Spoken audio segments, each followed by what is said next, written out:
Seja bem-vindo a mais uma aula, e nesta aula nós veremos um pouquinho sobre as conversões do mol, né? Em que ele pode ser convertido. Já vi que o mol é importante, já estou mais ou menos compreendendo o que é esse mol, então agora bora dar uma conferida no que esse mol vai ser usado ativamente, né? Ou seja, em que ele pode ser convertido. Então o foco deste vídeo é te mostrar as possíveis conversões para esse mol. Vamos lá. Primeiro exemplo é que esse mol ele pode ser convertido em massa, que a gente vai chamar de massa molar. Massa molar porque se refere à massa do mol. Então pode ser convertido em massa molar. Como? Já já eu demonstro para vocês. Mas basicamente você vai fazer aquele cálculozinho que eu estava fazendo lá no começo, que deu um spoilerzinho no começo do vídeo. Basicamente é aquilo. Esse 1 mol ele também pode ser convertido para... Você lembra quanto que era a quantidade de partículas, ou de átomos, ou de, enfim, né, moléculas, que seriam necessárias para chegar a 1 mol? Ah, 6,02 vezes 10 a 23, lembro. Então, você também pode converter cada 1 mol para a quantidade de partículas, que é 6,02 vezes 10 a 23, né? 23 partículas aí, ó. Tá aparecendo para você, deixa eu botar mais pro lado. Você também pode chegar nesse valor aí facilmente, né? Deixa eu me colocar aqui mais para cima. Cadê o mouse? Pronto. Foi.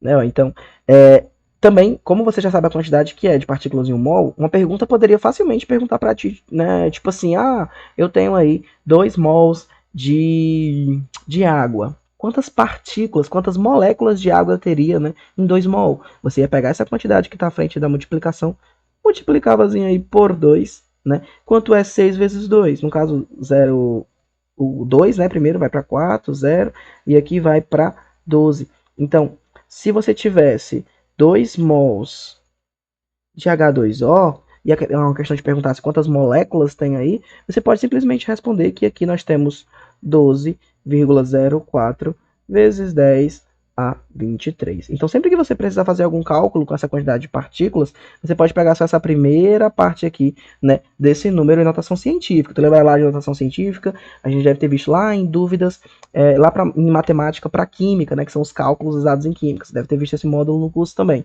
Então, assim, ó, aqui dentro do 6,02 vezes 10 a 23, esse 10 a 23 está representando a notação científica. Então, esse 23 significa que essa vírgula andou, né, 23 vezes, que dá aquele número gigante, que é os sextilhões. Então, quando você precisar fazer algum cálculo com a notação, você pode fazer simplesmente nessa parte primeiro, nesse comecinho aí. Então, se eu quisesse saber quanto que seria o dobro disso, eu só multiplicaria aqui, tá? Tu não multiplicas esses números ali em notação, não, tá? Tu vai multiplicar somente esse divisor que está no começo. Só relembrando, né, caso você tenha esquecido lá da parte de cálculos, né, aplicados à química, né, que foi um dos primeiros módulos depois de química geral do nosso curso, tá? Então vamos lá.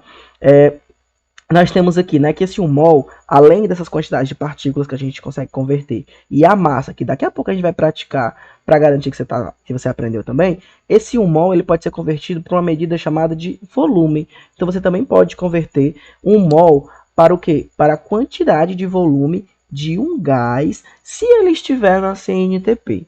Tá? Se esse gás estiver na CNTP, o que significa CNTP? Anota por aí. Né? São condições normais de temperatura e pressão. Então, quando for um gás e estiver nas condições normais de temperatura e pressão, você pode considerar que cada 1 mol, tá? Cada 1 mol deste gás, de qualquer gás, tanto faz qual seja o gás.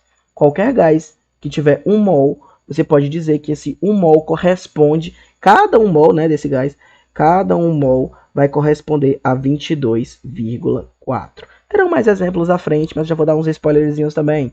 Né? Se 1 mol vale 22,4, quanto eu teria se eu tivesse 2 mol?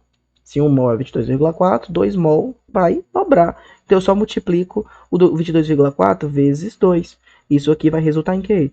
8, 4, 4. 44,8. E se eu quisesse saber 3, mesma coisa. 4, 5, 6. Simples, você pega o valor e multiplica, né?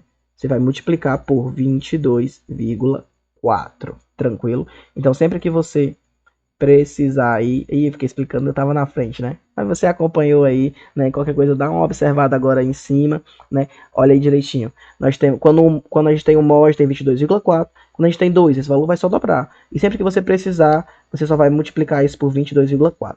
Lembrando que esse 22,4 ele corresponde ao volume em litros, tá? Litros. Nunca esqueça, em uma questão de cálculo estequiométrico, de colocar qual unidade de medida que você está trabalhando, porque isso vai ser essencial, né? Caso você tenha dúvida nas conversões de medida, ml, litro, essas coisinhas básicas, dá uma revisitada lá na parte de cálculos aplicados em química da nossa maratona, tá? Para você relembrar essas partes de conversões e não errar na parte só de converter, né? Mas ao longo do curso eu vou dando algumas dicas também para vocês fazerem as conversões, tá?